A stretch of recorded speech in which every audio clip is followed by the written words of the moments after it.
Even if Jimmy Butler's three goes in, the Heat were not going to beat the Warriors. We all had flashbacks of Jimmy Buckets tired as hell carrying his teammates in the bubble. Miami needs changes, but that will be risky. Good news though, this front office is never scared of making moves. But also, Tyler Herro needs a new contract, and you know a dude who wears sunglasses indoors thinks he's worth a ton of money. But hate to break it to you, Slick, they're not going to max out a bench player. This team could look totally different by next season, but first, the offseason basics. They don't have any cap space, as usual, but they could have that $10.3 million mid-level exception to get a pretty good player, and they have the biannual. Needs, they gotta get healthy, obviously, and really just a star teammate for Jimmy Butler. They have the 27th overall pick, and they have two pretty big free agents, PJ Tucker on a player option and Victor Oladipo. How did they actually do last year? Well, they were expected to get 49 wins, but they got 53 in the 1 seed, baby. Now, before we get to some really juicy trades, we have to touch on this Herro extension. Dude can get paid this offseason if he and the Heat agree on a contract. I believe Herro wants about $120 million. Not just to afford more like Ben Simmons clothes, but because he just won 6th Man of the Year. But that's the thing. Herro was a 6th man because he sucked as a starter. In the 10 games that he started, dude scored about the same amount of points, but on horrible efficiency. Look at that.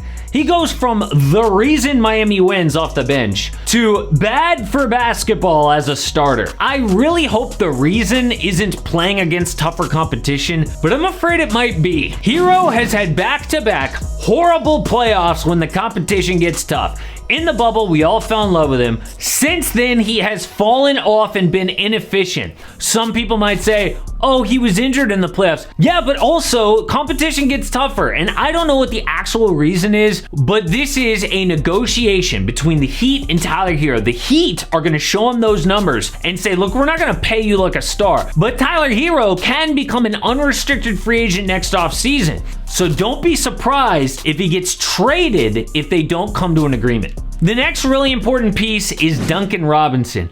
What happened? Look, if you're not gonna play him, then trade him. But first, do you know what the fastest growing crime in all of America is? It's identity theft. There's a new victim every 14 seconds. But even still, people who get their identity stolen are shocked when it happens. Imagine trying to log into your email only to find that the password was changed hours ago, and then you get activity alerts from your bank account or your credit cards or your crypto accounts. That is why I am excited to partner with Aura, who is sponsoring this video.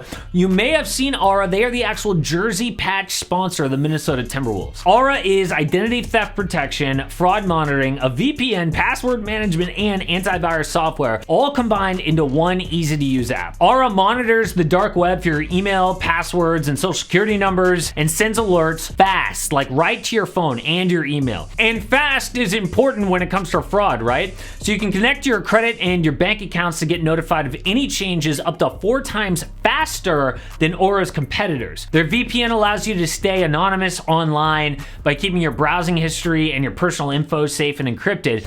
And the antivirus part of things will block malware and viruses before they even infect your devices. So I logged into my Aura dashboard and they found my info on the dark web 5 times. And they'll even tell you the website that the leak happened. So guys, protect you and your family from America's fastest growing crime. Try Aura for free for 2 weeks and see if you and your family's personal information has actually been compromised. You can start your free trial at aura.com/amhoops. Also check the link in the description. Thanks so much to Aura for being a sponsor. I want you to look at games started and minutes played here. Regular season versus postseason. Fell out of the rotation entirely.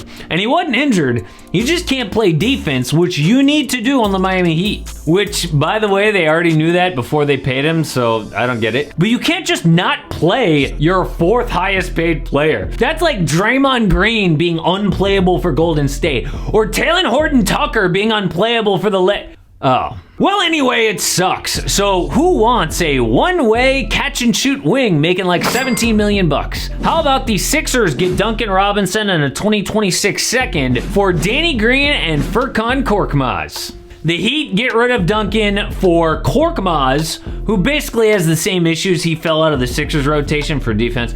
And Danny Green, who is injured. So this is basically like a gamble that Danny can come back in his mid-30s from an ACL tear. It's not a perfect trade, but at least Danny Green's somewhat of a two-way player. Now, before we get to a really fun trade, we have to get to Miami's two big free agents, because this is huge for a team that doesn't have cap space, okay? PJ Tucker and Victor Oladipo could leave. Tuck has a $7.3 million player option. Vic is just straight up unrestricted. Both guys played really important roles this season, but did not lead to a chip. Miami needs to upgrade, but they don't have cap space. The best case scenario is bringing both guys back. Vic is easy because Miami has his bird rights. They can pay him whatever as long as Mickey Harrison wants to go into the luxury tax. Tucker's a different story. If any team swoops in with an offer more than his 1-year player option, he'll leave.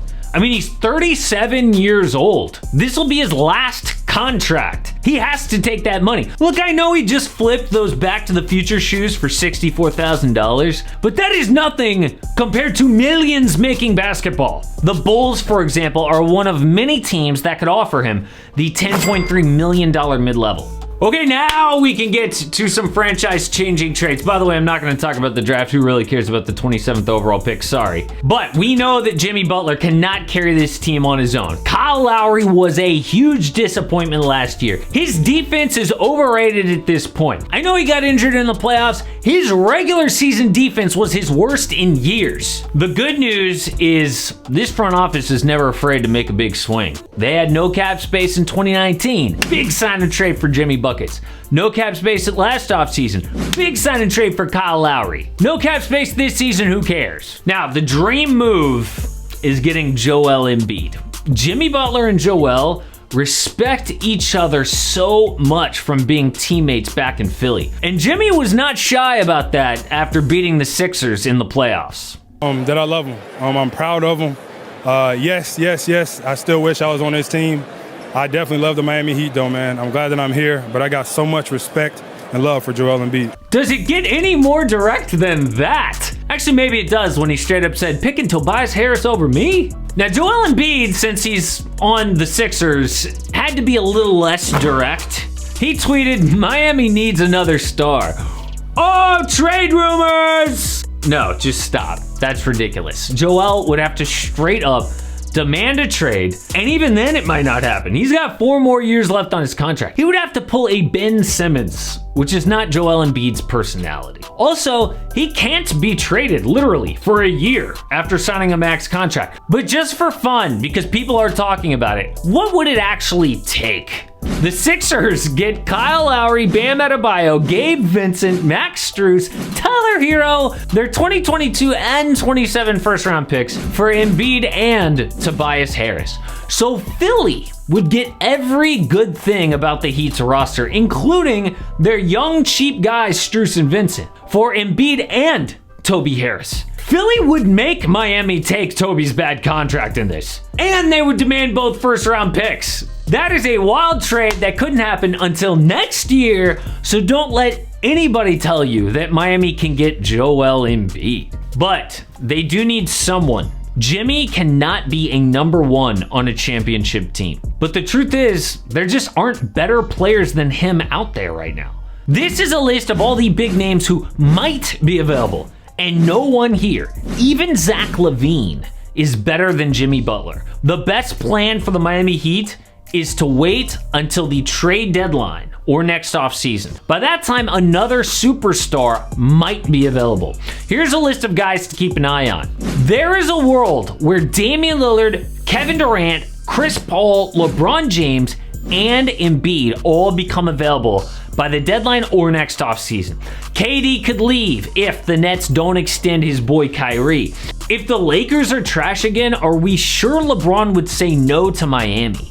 Unless Kyle Lowry turns into his Hall of Fame self again, and that's a big if at his age, The Heat cannot win a title again next year. And there's nothing they can do this offseason to change that. What they have to do is wait until next offseason to add a superstar with Jimmy Butler. But that's just what I think. Tell me what you think in the comments, and we are just counting down all of these off seasons. Sometimes, look, I'm throwing like 3 teams in one video. Sometimes they deserve their own video, like this one.